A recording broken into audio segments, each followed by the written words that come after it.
Hi అండి అందరికీ. అందరూ ఎలా ఉన్నారండి? అందరూ బాగున్నారా? ఈరోజు మన వీడియోలో మనకు పనికిరాని వస్తువుని ఎలా యూజ్ చేసుకోవాలి, అలాగే మన పనులను సింపుల్‌గా చేసుకొని మన మనీతో పాటు టైంని ఎలా సేవ్ చేసుకోవాలి, అలాగే ఇంతవరకు ఎక్కడా చూడని ఎవ్వరు చెప్పని మంచి బ్యూటిఫుల్ టిప్స్‌నైతే మళ్ళీ మీ ముందుకొచ్చేసానండి.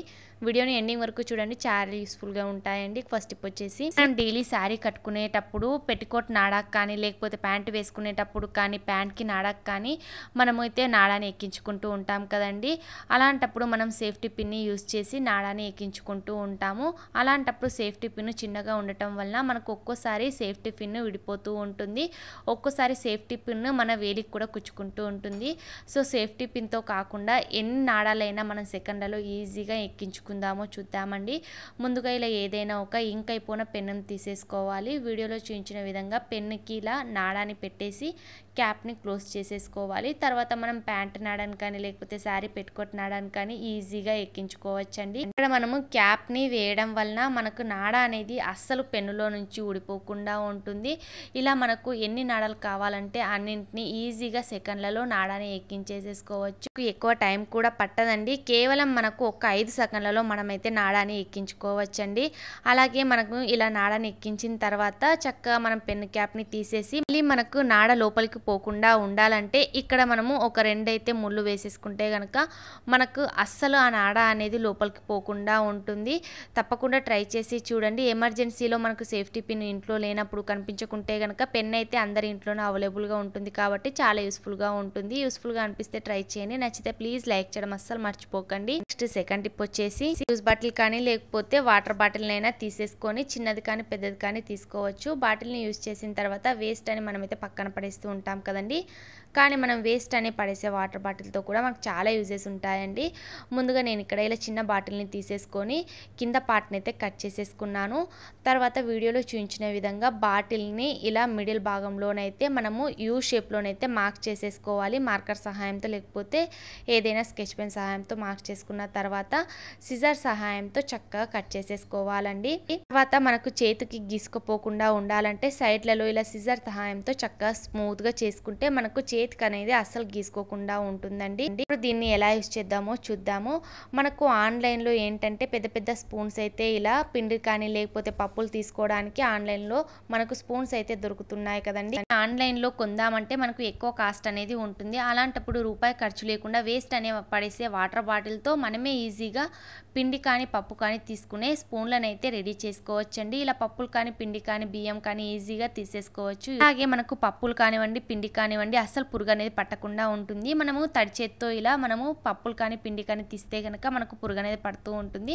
కాబట్టి వేస్ట్ అనే పడేసే వాటర్ బాటిల్తో మనం చక్కగా స్పూన్ అయితే రెడీ చేసుకోవచ్చు. యూస్ఫుల్గా అనిపిస్తే ట్రై చేయండి. నచ్చితే ప్లీజ్ లైక్ చేయడం మర్చిపోకండి. ఇక నెక్స్ట్ థర్డ్ టిప్ వచ్చేసి ఇప్పుడు వర్షాకాలం కాబట్టి ఎక్కువ వర్షాలు కూడా పడుతున్నాయి. సో మనం ఎప్పుడైనా బయటికి వెళ్ళేటప్పుడు ఫోన్ అనేది వాటర్లో తడిగా అయిపోతే కనుక, లేకపోతే ఫోన్ ఎప్పుడైనా మనము తెలియకుండానే మనకు వాటర్లో ఫోన్ పడిపోతే కనుక ఫోన్ స్పీకర్లో వాటర్ పోయి మనకు ఫోన్ అనేది ఉబ్బిపోయి పూర్తిగా డ్యామేజ్ అయిపోతూ ఉంటుంది.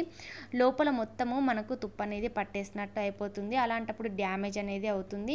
ఇలా ఫోన్ డ్యామేజ్ కాకుండా వాటర్లో ఫోన్ పడినా కానీ మనమే ఇంట్లోనే ఈజీగా క్లీన్ చేసుకోవచ్చండి. ఇక్కడ నేను కొంచెం వాటర్ని వేసి మరీ చూపిస్తున్నాను, చూసారు కదండి.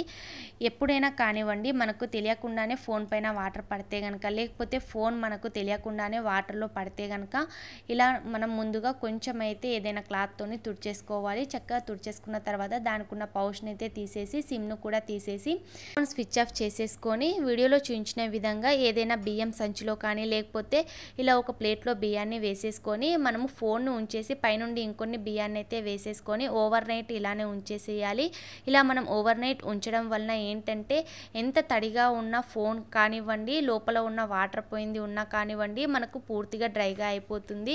ఇక్కడ బియ్యం అనేది వాటర్ని చక్కగా అబ్జర్వ్ చేస్తుందండి. తర్వాత నీట్గా క్లీన్ చేసేసి సిమ్ పెట్టేసి ఆన్ చేస్తే కనుక మనకు ఫోన్లో ఉన్న వాటర్ అనేది పూర్తిగా బియ్యం పీల్చేస్తుంది. అస్సలు వాటర్ అనేది ఉండకుండా పూర్తిగా క్లీన్ అవుతుందండి. ఈ వర్షాకాలంలో ఈ టిప్ అయితే చాలా యూస్ఫుల్గా ఉంటుంది. యూస్ఫుల్గా అనిపిస్తే ట్రై చేయండి. ఇక నెక్స్ట్ ఫోర్త్ టిప్ వచ్చేసి మనం డైలీ కూడాను కిచెన్లోన గిన్నెలు అయితే కడుగుతూ ఉంటాం కదండి. సింక్ని మనం ఎంత క్లీన్ చేసినా కూడాను జంగ్ అనేది పట్టేసి మురికిగా అయిపోతూ ఉంటుంది. అలాగే మనకు బ్యాడ్ స్మెల్ అనేది వచ్చేస్తూ ఉంటుంది. ఇలా బ్యాడ్ స్మెల్తోని మనకు సింక్ హోల్లో నుంచి బొద్దింకలు, చిన్న చిన్న పురుగులు వచ్చేసి ఫుడ్ ఐటమ్ పైన మూత అనేది పెట్టేస్తూ ఉంటాయి. అలాగే సింక్ ఒక్కోసారి మనకు స్ట్రక్ అయిపోతూ ఉంటుంది. వాటర్ అనేది పోకుండా ఉంటుంది. సో మనకు సింక్ బ్లాకేజ్ కాకుండా ఉండాలన్నా, సింకులో బ్యాడ్ స్మెల్ రాకుండా ఉండాలన్నా, బొద్దింకలు పురుగులు రాకుండా ఉండాలి, అలాగే సింక్ నీట్గా ఉండాలంటే ఇలా స్టవ్ ఆన్ చేసేసుకొని ఒక బౌల్లో వాటర్ని మరిగించుకోవాలి.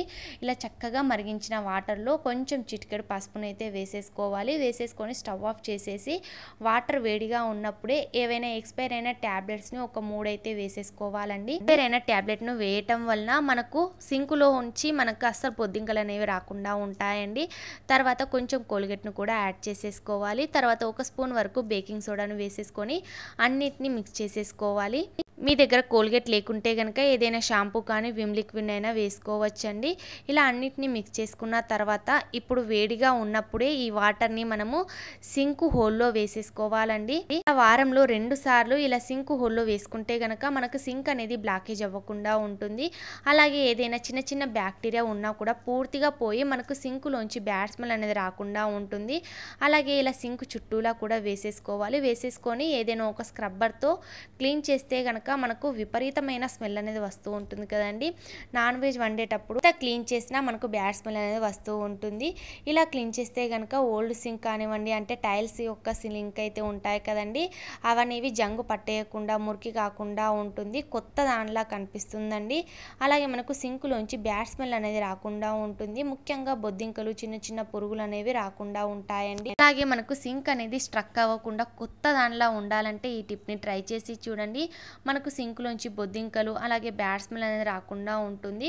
తర్వాత మనం మామూలుగా వాటర్తో ఇలా క్లీన్ చేసేస్తే కనుక మనకు సింక్ అనేది నీట్గా ఉంటుంది. ఎటువంటి పసుపు మరకలు కానివ్వండి, అలాగే జంగు పట్టింది ఉన్నా కూడా పూర్తిగా క్లీన్ అయిపోయి మనకు కొత్త దానిలా కనిపిస్తుందండి. సరే కదండి, క్లీన్ చేసిన తర్వాత మనకు సింక్ అనేది ఎంత నీట్గా ఫ్రెష్గా కనిపిస్తుందో మనకు బొద్దింకలు రాకుండా ఉంటుంది. అలాగే స్ట్రక్ అనేది కాకుండా ఉంటుంది. యూస్ఫుల్గా అనిపిస్తే ట్రై చేయండి. నచ్చితే ప్లీజ్ లైక్ చేయడం మర్చిపోకండి.